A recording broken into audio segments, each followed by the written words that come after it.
இருக்கீங்க? நல்லா இருக்கீங்களா? சாப்பிட்டீங்களா? ஓகே, இன்னைக்கு நம்ம வீடியோல என்ன பார்க்க போறோம் அப்படின்னா, ஒரு கப் அளவுக்கு உளுந்து வச்சு ஒரு ஸ்வீட்டான போண்டா ரெசிபி தான் பார்க்க போறோங்க. வாங்க எப்படி செய்யறதுன்னு பார்க்கலாம். ஒரு கப் அளவுக்கு உளுந்தை வந்து ஒரு 2 மணி நேரத்துலேருந்து 3 மணி நேரம் வரைக்கும் தண்ணியில் ஊற வச்சிருங்க. நல்லா ஊறி வரட்டும். ஃபர்ஸ்ட் டைம் அதை கழுவிட்டு அதுக்கப்புறமா அதை தண்ணியில் ஊற வைக்கணும். ஊறினதுக்கப்புறமா பார்த்தீங்க அப்படின்னா இதை வந்து மிக்ஸி ஜாரில் சேர்த்துட்டு நல்லா நைஸாக அரைச்சி எடுத்துக்கலாம். ஸோ கொஞ்சம் கூட கட்டி இல்லாமல் பார்த்து அரைச்சி எடுத்துக்கோங்க. கட்டி கட்டியாக திப்பியாக இல்லாத மாதிரி நல்லா நைஸாக அரைச்சி எடுத்துக்கோங்க. தண்ணியெல்லாம் வடிச்சிட்டு இது கூட கொஞ்சம் கூட தண்ணி சேர்க்க தேவையில்லை. ஏன்னா நம்ம ஊற வச்சுருக்கோம் இல்லையா 3 மணி நேரம், அது தண்ணி வந்து அவ்வளோ அப்சர்வ் பண்ணி வச்சுருக்கோம். நம்ம அரைக்கும் போது அந்த தண்ணியை யூஸ் பண்ணி அதில் அரைச்சிரும். ஸோ அதனால் நம்ம எக்ஸ்ட்ரா தண்ணி எதுவும் சேர்க்க தேவையில்லை. இப்போது நான் தண்ணி வடிச்சிட்டு மிக்ஸி ஜாரில் எல்லா உளுந்த பருப்பையும் சேர்த்துட்டு ஒரு நல்ல ஃப்ளேவருக்காகவும் வாசனைக்காகவும் ஒரு 3 ஏலக்காவை நான் இது கூட சேர்த்துக்க போகிறேன். சேர்த்துட்டு இது கூடவே பார்த்திங்க அப்படின்னா ஒரு கப் அளவுக்கு உளுந்து எடுத்தோம் இல்லையா, நான் வந்து 3/4 கப் அளவுக்கு சுகர் சேர்த்துக்கிறேன். ஸோ இந்த சுகர் வந்து பார்த்திங்க அப்படின்னா மீடியமாக தான் இருக்கும். உங்களுக்கு இன்னும் நல்ல சுகர் தேவைப்படுது அப்படின்னா நீங்கள் இன்னும் கூட சேர்த்துக்கோங்க. ஸோ சேர்த்துட்டு இப்போ இதை நல்லா அரைச்சி எடுத்துக்கலாம். ஸோ நல்லா நைஸாக அரைச்சி எடுத்துகிட்டு வந்தாச்சு. பார்த்திங்க அப்படின்னா நல்ல வலுவலுப்பாக இருக்குது. ஸோ இந்த மாதிரி அரைச்சி எடுத்ததுக்கப்புறமா இதை வந்துட்டு நம்ம அப்படியே வந்து எண்ணெய் நல்லா சூடுபடுத்திட்டு கொஞ்சம் சின்ன உருண்டைகளாக அதில் வந்து நம்ம சேர்க்க போகிறோம். பாருங்கள், உளுந்தோட கன்சிஸ்டன்சி நல்ல திக்காக நல்லா உளுந்த வடைக்கெலாம் நம்ம மாவு அரைப்போம் இல்லையா, அதே மாதிரி இருக்குல்ல. ஸோ இந்த மாதிரி தான் இருக்கணும். இதை அப்படியே நான் வேறு ஒரு பவுலுக்கு நான் மாற்றிக்கிறேன். எடுத்து போடும்போதே உங்களுக்கு தெரியும் மாவோட கன்சிஸ்டன்சி எப்படி இருக்குது அப்படின்றது. இது வந்து உடம்புக்கு ரொம்ப நல்லதுங்க. அதுவும் பெண் குழந்தைங்களுக்கெல்லாம் வந்து ரொம்ப நல்லது.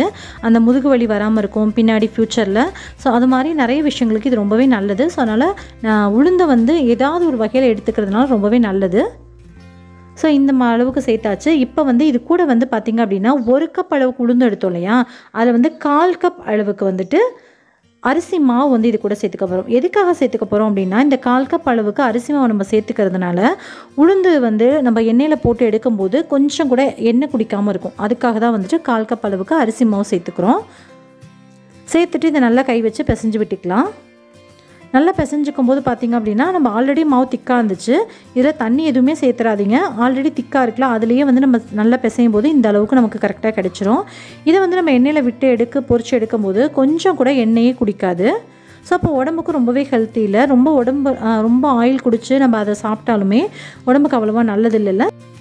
அதுக்காக தான். இப்போ பார்த்திங்க அப்படின்னா கையை வந்து தண்ணியில் நினச்சிக்கோங்க. நினச்சிட்டு நம்ம எடுக்கும்போது கையில் கொஞ்சம் கூட ஒட்டவே ஒட்டாது. எடுத்துகிட்டு சின்ன பாலாக பிடிச்சி அப்படியே சூடான எண்ணெயில் பொரிச்சு எடுத்துட வேண்டியதான். எண்ணெய் வந்து ரொம்ப கொதிக்கக்கூடாது. ஒரு மீடியமான ஹீட்டில் இருக்க மாதிரி பார்த்துக்கோங்க. ரொம்ப எண்ணெய் கொதிச்சிச்சு அப்படின்னா போட்டோட்டே கரைஞ்சிரும், உள்ளுக்குள்ளே வேகாமல் போயிடும். பாருங்கள், போட்டோட்டே லேசான இது மாதிரி பபிள்ஸ் வரும்போது போட்டு எடுத்துக்கோங்க. போட்டிங்க அப்படின்னா மீடியம் ஃப்ளேமில் வச்சு நம்ம பொரிச்சு எடுக்கும்போது கரெக்டாக இருக்கும். உள்ளேயும் நல்லா சாஃப்டாக வெந்துடும், வெளியிலையும் நல்லா கிறிஸ்பியாக இருக்கும். இது மாதிரி எல்லாத்தையுமே போட்டு பொரிச்சு எடுத்துக்கலாம். ஒரு பக்கம் செவந்தோட்டி மறுபக்கம் திருப்பி விடணும். எண்ணெயில் போட்டோட்டி திருப்ப ட்ரை பண்ணக்கூடாது. ஒரு 2 நிமிஷத்துக்கு அப்படியே விட்டுருங்க. கொஞ்சம் அது செட் ஆகட்டும். அதுக்கப்புறமா திருப்பி விட்டீங்க அப்படின்னா அழகாக ஒரு பக்கம் வந்து பொரிஞ்சிட்டு 2வது பக்கமும் திரும்பி பொரிஞ்சிரும். பாருங்கள், லைட்டாக செட் ஆனோட்டி இது மாதிரி எடுத்து திருப்பி விடுங்க. பார்க்கவே நல்லா அழகாக இருக்குது பாருங்கள்.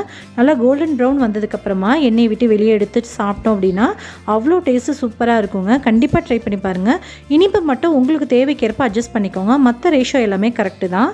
உளுந்தப்பருப்பு 1 கப் எடுக்கிறீங்க அப்படின்னா 1/4 கப் அளவுக்கு நீங்கள் வந்து அரிசி மாவு எடுத்துக்கோங்க. அது கரெக்டாக இருக்கும்.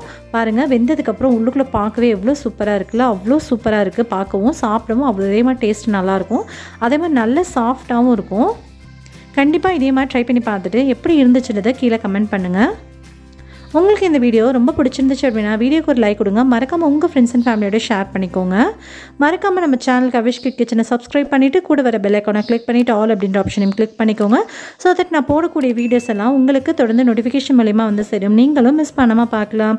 ஓகே, உங்களை இன்னொரு வீடியோவில் மீட் பண்ணுறேன். Bye, thank you, take care.